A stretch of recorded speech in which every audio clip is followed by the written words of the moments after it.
But you are part of my favorite meme with, "We did it, Joe." And so I have to ask you, obviously the excitement of the election hitting you in that moment, what were you thinking when you saw how that just went so viral? Well, first of all, it is so good to be with you, Keke. It is so good. And hello, Essence Fast. We're back. We are back.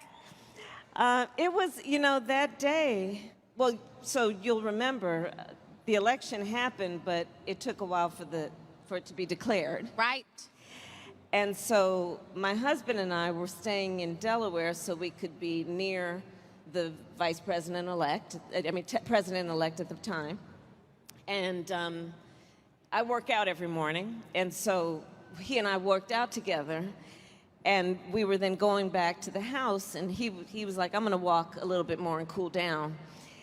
And so he started to walk. I went up to the house, and I went upstairs to go take a shower. Yes. I'm gonna give you all kinds of information you weren't expecting.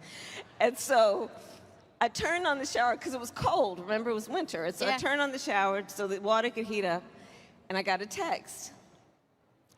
And it said, they declared the race. Woo! I ran downstairs. I didn't even turn off the shower. Water bill high. I ran downstairs, and I come out the house. Doug, I'm trying to find my husband. He's down the hall, or down the pathway, and he's got his earbuds in. So I'm there saying, they call the race, and I'm waving at him. And he's just waving back because he's listening to music. He's just waving back. And then he came up, and then the president called, Joe Biden called. And so that meme is from my husband standing there videotaping me having the call with the president. We did it, Joe. We did it. You're the president of America. I mean, that's just my favorite clip. But I also have to ask you, right, because I think I have some unrealistic expectations on how it actually is to work in the White House, right? I think a lot of my peers and I, we often talk about it. In our minds, we think it's like, okay, something comes in and you're like, this is what we're going to do, But how is it really on a day-to-day? Are you and the president sitting down and strategizing? Are you emailing? What is the process of actually trying to get things done and working there? Well, like I said, I work out every morning. I'll just give you kind of a day in the life. I work out every morning, and I start my day reading the Presidential Daily Brief. We call it the PDB for short. Yeah. Which is classified information generated by our intelligence community about hotspots around the world and threats to our national security. So I read that every morning. And my office in the West Wing is, I don't know how many feet, not very far, a minute to get from my office to the Oval Office. And so often when I arrive at the West Wing, I'll walk down to the Oval Office, and the president and I will have a meeting with the heads of our intelligence community, including often the Secretary of Defense will be there, the Secretary of State will be there, the Director of the CIA will be there, and we will talk about the threats to our nation and the priorities that we face. And so that is often how the day will start. And then there will be a heavy day to start. Well, yeah, there's a lot of decisions to be made. And then the day will proceed. I'll tell you, one of my favorite days recently was the day that I went over to the Capitol. You see, as the vice president, I'm also the president of the Senate. And right now in the United States Senate, we have a 50-50 split between Democrats and Republicans. So it is often the case that I go to break the tie. So I'll go up to the Capitol. But this day I went up to the Capitol because there was a vote occurring on who would be the next justice on the United States Supreme Court. We know. And oh my, and I was very, very actively involved in that process of choosing her. And so I went to the Senate so I could preside when she was then voted on to be the next Supreme Court justice. And of course, I am talking about Ketanji Brown Jackson. Woo! Justice Ketanji Brown Jackson. Oh my gosh. And it was so special, Keke, because I got there, and then it was taking a while for the vote to happen. And then two of my friends and colleagues when I was in the Senate, Raphael Warnock, Senator Warnock from Georgia. Let's get him reelected, please. And Senator Cory Booker from New Jersey. And so the two of them walked up when I was in the chair, because there was a pause. And I had just finished on my stationery writing a note to my goddaughter, Helena, who's actually here with me today, to talk to her about, as a 17-year-old young black woman, what this day would mean for her in her life. And I wrote her a note, and I had some extra stationery, and so when the two of them came up, I said, well, y'all need to write a note to somebody too. So I handed them my stationery, and then each of them also wrote a note to someone in their life about the meaning, the historic meaning of that day. I don't know if everybody, experiences like that, but it's awesome to hear you talk about it, not just in a logistical sense, but also an emotional sense, because I think it's important that we know that it's human, to humanize the people that are working in government, and to know that, at least with you, Madam VP, that there's heart going into it as well. Speaking about the Senate and things you've done, one of the most important jobs you did in the Senate was holding Trump officials and nominees accountable as a member of the Judiciary Committee, But most notably, when now Justice Kavanaugh struggled to identify any laws that give the government power to make decisions about the male body, which brings me to what just happened last week, where he and 5 other justices voted to overturn Roe versus Wade. I mean, I know personally for me, that just seems ridiculous, and it really puts me in an apathetic space to feel like, well, if you can come back and change things that are already settled, what is going to happen next? So I have to ask you, where were you when you heard the news? And, I mean, what do we do now? How do you feel, This is a serious matter. Yeah.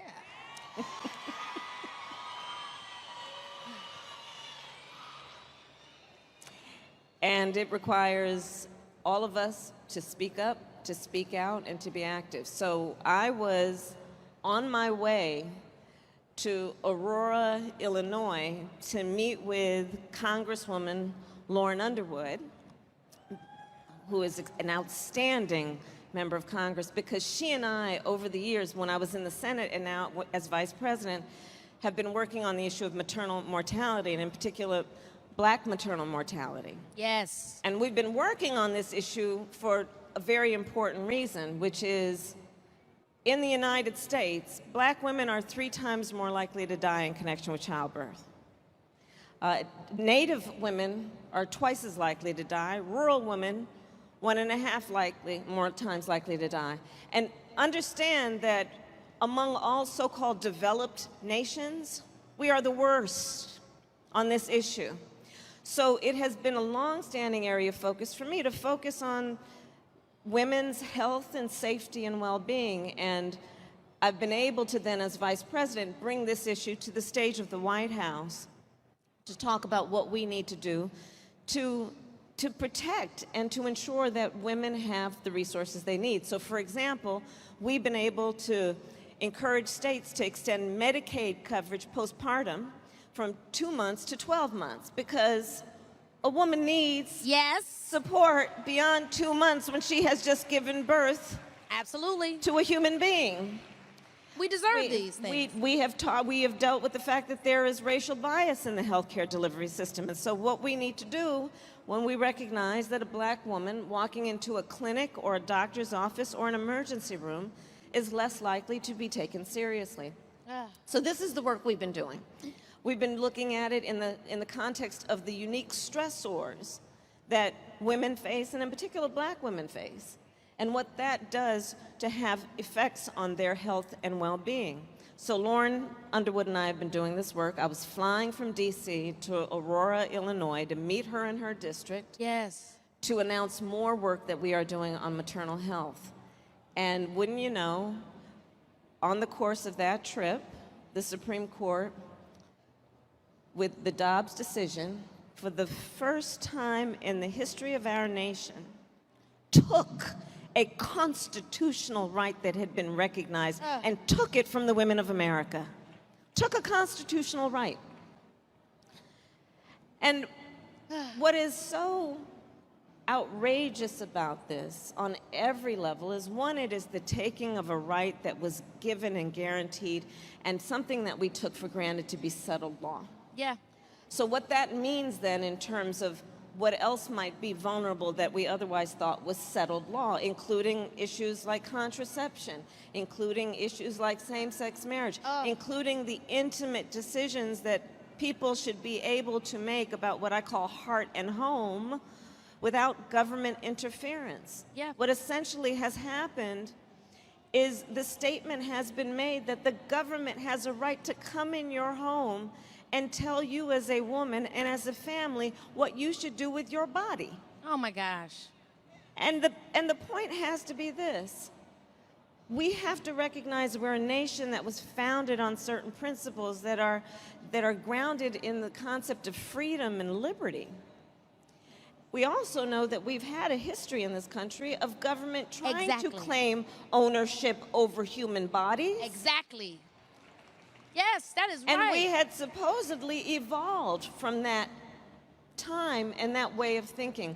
So this is very problematic on so many levels. The impact that it is going to have on women without means, what it will mean for, somebody who has financial means, this is really probably not going to have much of an effect on them. But imagine that the facts are, the majority of women who get an abortion, the majority are mothers. So if she has to leave her state to go for the reproductive health care she needs, we're looking at the fact that if she works, which she probably does, she's going to lose time from work, potentially without paid leave. She's going to have to figure out what to do with her kids and the cost of the child care, at least for overnight, not to mention bus fare or train fare or airfare and a hotel room, all to make one of the most intimate decisions that she should have a right to make without government interference, that she should have a right to make with her pastor or her priest or her rabbi and her family, but not getting permission from the government. And it's awesome to hear you say these things. I knew, I in my heart, I knew that you would feel this way. But I just wonder then what we can do. What does, what I mean? On one end, I'm looking at you and I know that, there has been evolution, that things have changed. We talk about our justice. We talk about 8 years or however so ago when we had Obama in office, and we see that things are somewhat different. But then now there's all this delayed response to what we've experienced, these 4 years prior. And I just, how do we move beyond the apathy that this gives us? What are we now then? What can our move be? So first I'll say this. I did an analysis trying to look at the states that are attacking a woman's right to choose and the states that are attacking voting rights. And there is an interesting intersection. At least 11 states are doing both at the same time. No surprise there, right, guys? No surprise there.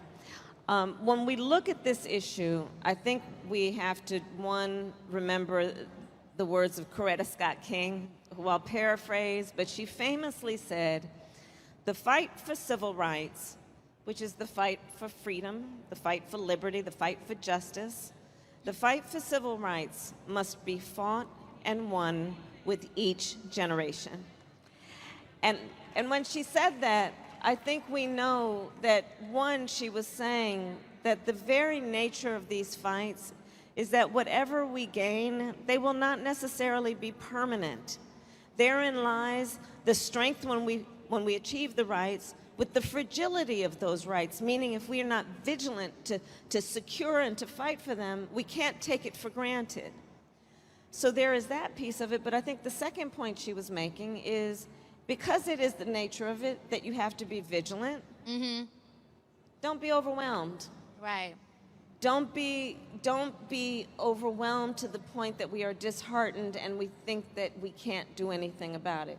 It's the nature of it that these gains will not be permanent. Great. So we must be vigilant, and we must remember we're always going to have to fight to maintain these rights.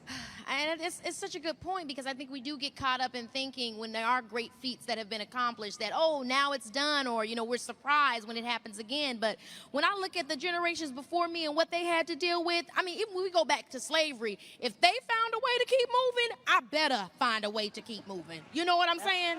Because, I mean, That's hey. right. I don't know what it's like to be in a field. That's right. You know what I'm saying? I want to go quickly to, you mentioned some of the things you've been doing, and we were talking about all the things that the administration has accomplished when we were, you know, back when we were at your home in D.C. Yeah. You mentioned some great things about removing lead pipes also, which is a huge issue. You touched on a lot of things, but I just want to take a moment to speak to you guys about some of the things that specifically have been done. The executive order to promote access to voter registration and voting, where President Biden directed government resources to provide information about elections and increase access to voter registration opportunities, protecting Black Americans' access to housing by combating housing discrimination, where President Biden directed the administration to address racial discrimination in the housing market, reducing oh, go ahead. Yes. Let me add to that. So on the housing piece, it includes this piece. What we know is that for generations, housing appraisers, the people who come in and tell you the value of your house, we have been tracking the racial bias in those assessments, such that we have examples of a Black family getting an appraisal that was far lower than they knew the value of their house was. So then they have friends who are a white family and would have the white family come in and put up their family pictures and then get the house appraised, and it appraised for much higher. Right? So we're dealing with that too, which is a long-standing issue in terms of what needs to be reformed around just the appraisal system, much less what we need to do to make housing affordable and available to more families. Yeah, and that's just some of the things. I mean, from reducing college costs, where you guys increased the maximum Pell Grant Award, $400. I mean, there's so many things here, you guys, that I could go on about. If you are interested in seeing everything that the administration has done up to date, you can go to whitehouse.gov. But I want to say this to you too, Madam VP, because I know you see people are always, you know, in your position, it's a hard job. You know, as many things as you get done, there's so many other things that people are saying you need to do, you need to do. You know, and there's a quote that I've always loved from Mother Teresa, where she says, there can be no great things done, only small things with great love, right? Because there's always going to be something. Yeah. So I want to ask you, how in your position do you approach A, that reality, and B, knowing what task to start on first with so much to deal with? Well, one, we got to multitask, right? Yeah. Women are good at that. And we are good at that. None of us would be sitting here if we didn't figure that out at some point, right? So we have to multitask, but we have to look at, you know, what are the most critical issues, right? So for example, for me and for the president, one of the biggest issues that has been treated as maybe a small issue is anything that affects children. I think, you know, sometimes in public policy, I think folks think because they're small people, it's a small issue. No. If you impact in a positive way the needs of a child, the entire community benefits for generations. And so we have been looking at what we need to do, for example, at also supporting children in the context of the family they are being raised, right? So that grandmother or that auntie or that mother or that father. So what we have done, for example, is we have instituted a tax cut for child care expenses like medication and school supplies, $8,000 a year, tax cut. Wow. Not one Republican voted for it. We have extended the child tax credit, and in so doing, in the first year, reduced Black child poverty by almost 40%. Cannot get a Republican to help us extend it beyond. But these are some of the things that we have been doing, understanding the generational impact. Not to mention the work that we need to do that is about foreign policy. I have met with, I don't know, probably at least two dozen foreign leaders, prime ministers, presidents. I just recently convened the Caribbean prime ministers and presidents around what we should do as the United States, seeing them as our neighbors in the Western Hemisphere and giving appropriate support there. And so we have to multitask, looking at what we need to do domestically, what we need to do to bring down the cost of gas, right? Right? I seen a meme the other day that said, me Googling online how to make gas at home. Okay? Ooh, don't do that. Don't do that. Please don't do that. Hilarious. But it's true. I mean, there's so many things, but you guys have been working, and I know some of the stuff is going to be a layover effect, right? Just like we're seeing layover effect from the last administration, a lot of the things you guys are doing now are going to be immediate, but some things we're going to see as time goes, and we appreciate you for putting that work in. I want to take it back to something that we talked about also in D.C., where, I knew that you were from the Bay, but what was interesting to learn was that you grew up around a lot of civil rights leaders because your parents' involvement with the civil rights movement. Yeah. And I want to ask you because, like I was saying earlier, in the millennial generation, we've just seen so many people lie to us. We've seen so many things unfortunate happen, like Roe versus Wade being overturned, and we take it very personally, where it does tend to bring on this apathy. But when I do think back to the generations before me, I think about the civil rights movement, I'm like, wow.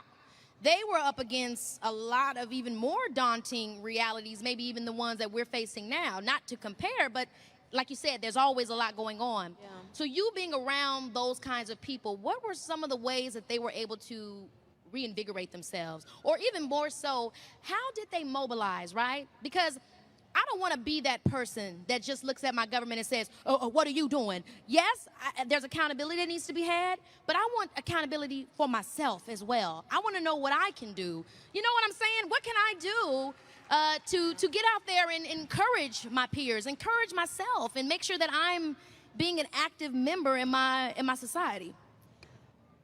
Well, first and foremost, and I don't need to say it to you, Keke, because you really do use your voice in such an extraordinary way. No, you really do. You really do.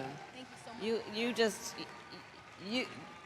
You have the courage to speak out, and you're not concerned about putting your finger in the air to see if it's popular. You speak truth, and I really appreciate and respect and admire that. Thank you. But I will say, let's not discount what young leaders are doing right now, because there's a lot of extraordinary leadership happening from our young leaders. And, when I think about the civil rights movement and my parents and what they were doing, they were in their 20s. Don't forget, Dr. King was a very young man. So we have a history of these movements being fueled by students, by young leaders. And you could look at anything from who was taking to the street articulating with Black Lives Matter, to who has been now out there marching on choice, who is out there leading on so many of the issues that are about the climate crisis that is pounding on the door for attention and swift response. So I see a lot of leadership happening among younger leaders. But here's what I would encourage folks to do who want to be more active. First of all, use your voice to talk to the people in your life, your family members, your neighbors, the people you work with, about how issues are impacting you.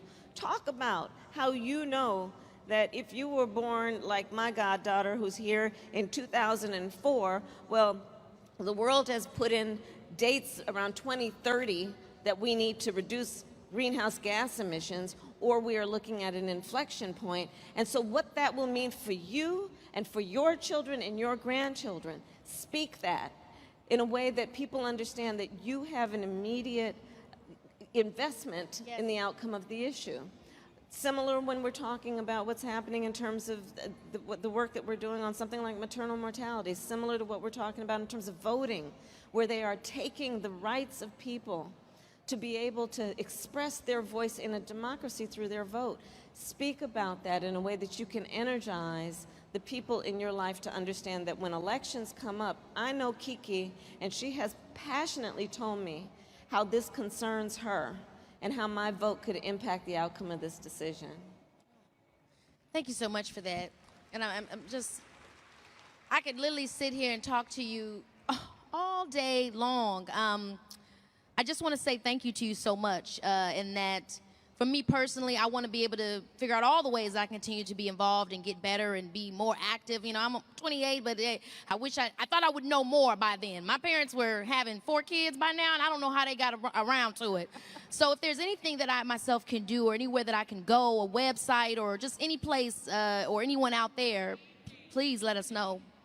Well, I will, and I think what I'd encourage is, for example, I know that you have a variety of interests, choice being one of them. Yeah. So there are a number of organizations that are working on that issue, and then figure out how you can volunteer there, how you can be an advocate, because the advocacy, the marching, the shouting is what brings about a lot of what has happened in terms of people being vocal about how the issue impacts them.